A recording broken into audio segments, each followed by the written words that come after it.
It's time for On Point, where we speak to experts to delve deeper into some of the key issues in the spotlight right now. South Korea's first homegrown rocket Nuri successfully launched last month, sending its payload satellite into orbit. That's right. Now, 2 weeks after satellite communication was received by the ground center, what's next for South Korea's space program? Well, we'll find out as we connect with Shin Dong-hyuk, assistant professor at the Department of Aerospace Engineering at KAIST. Very good morning to you, Professor. Hello, good morning. So just 2 weeks with the contact that we just saw with these satellites here, I'm just kind of wondering, what are the latest updates that are coming out with some of the satellites right now? So after Nuri launch, it's been exciting past 1 week because exactly 1 week ago, so from Wednesday, July 29th, one CubeSat are released day by day, so every 2 days. So the first release was done on 29th July. It's Chosun University CubeSat, named the STEP Cube Lab. And then 2 days later, it was Rendezvous, developed by KAIST. The third one is called the SNU Glide 2, developed by Seoul National University. And the last one was released yesterday, named Meme Man by Yonsei University. So far, KAIST satellite and SNU satellite succeeded in two-way communication. And then we are still waiting for Chosun University's satellite 2 communication. And then again, it was yesterday that Yonsei University's satellite was released, so that we are still waiting to receive the beacon signal from there, and then also waiting for two-way communication.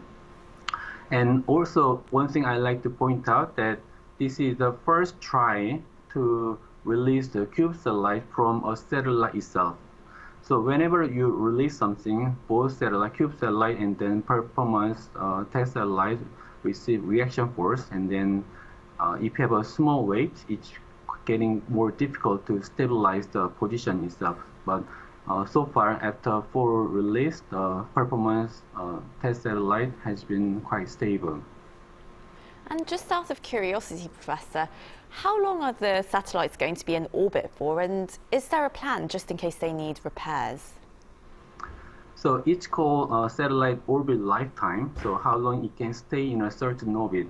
Obviously, the space is almost empty, but it's not exactly empty, so it receives small amount of drag, so it'll eventually fall to the ground. So lifetime depends on by the altitude. So right now, the performance satellite and all cube satellite are at 700 kilometers, and then the expected lifetime is actually 100 years. But we will not really expect that the satellite will be operating for 100 years.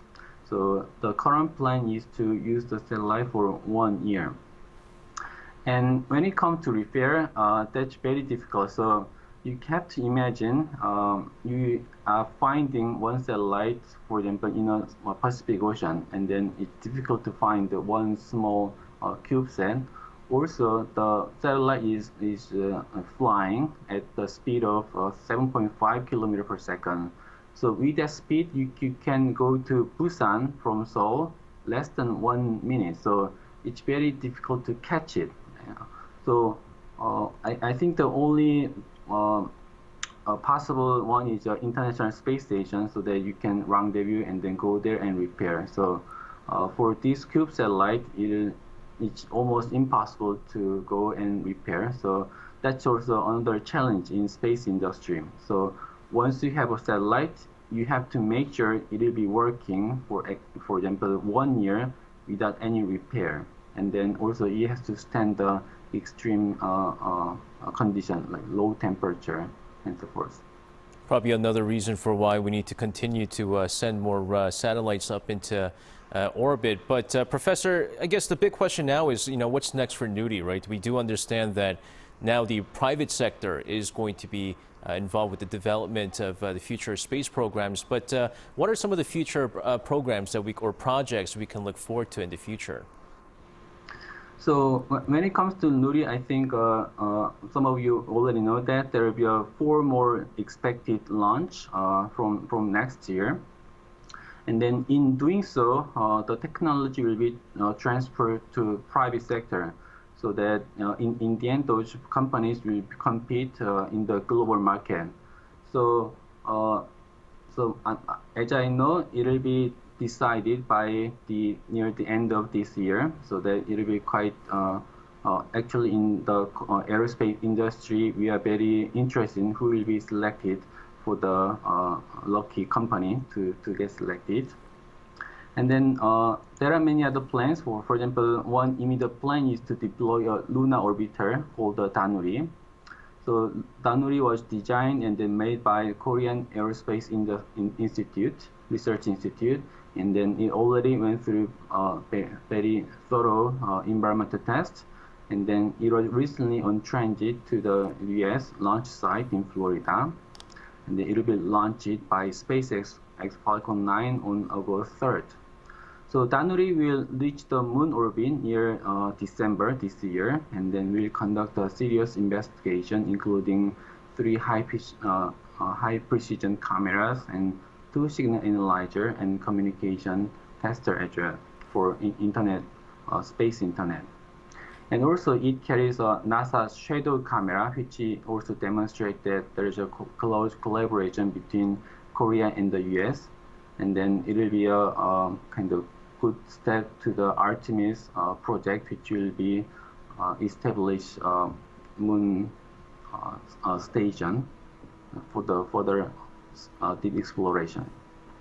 Well, Professor, it seems like there's a lot of things to look forward to, many developments, many areas for potential collaboration even. But in the long run, though, what is the ultimate goal of Korea's space program, and what kind of benefits could it bring for the country?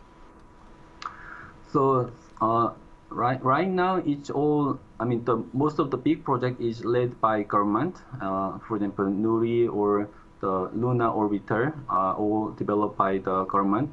However, it will be transferred to private sector, so that the companies will have a lower barrier to enter the market. Right now, in terms of company, they have to think about the profit and so forth. But lowering the risk is very important for the Korean economy. Also, it's not only the economy, but the national security as well. For example, in the recent development between the Ukraine, Russia, and also some tension in the East Asia, national security is always important. And then space is another location which we can monitor the Earth and then look how some hostile countries, what hostile country is doing. And when it comes to economy, space internet or space tourism is a emerging market, so that I hope that in the near future, Korean companies is competing in this emerging market. Certainly a lot to look forward to in the space program market there. Professor, thank you very much for joining us this morning, and we do appreciate your insights. Looking forward to talking to you again in the future. Thanks for having me.